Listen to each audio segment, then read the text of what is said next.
My fellow Americans, today an issue must be discussed that could change the way that we as a nation look at the events that happened on the date of September 11, 2001. The images of planes shattering glass and tearing steel as if it was thin paper was seared into the minds of every American who saw this event, whether it was in first person or over a television broadcast. However, the on-scene events of this tragedy were more damaging than the ones that were seen.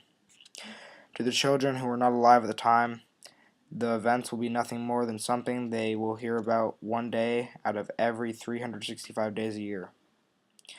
Although the unborn children of those lost that fateful day will have their memories of their dead parents kept alive by the widows and fellow family members who watched these unbearable acts of terror take place.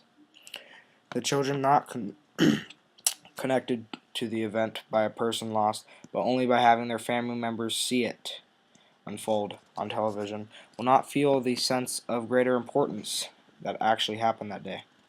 These young men and women of the future need to understand why this happened, who was responsible, and why it was found out later rather than sooner, and why America was so unprepared for it.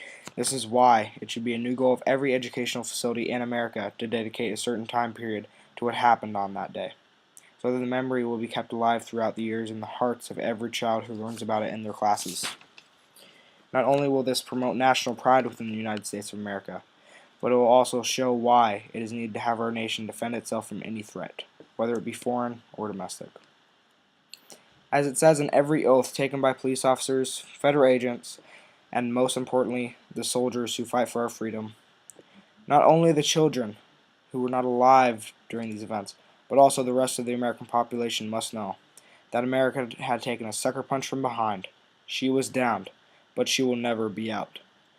On September 20th, 2001, stated by the acting Commander-in-Chief George W. Bush, the President during the events, in his speech to Congress, said, "We will not tire, we will not falter, and we will not fail."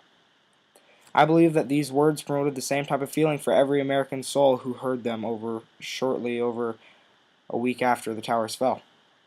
Not only Americans mourned for the loss of our nation had received, but as well as other nations. For example, in India, the sight of a young boy leaving flowers in front of a U.S. embassy led us to believe that America was not alone in this dark time of sorrow.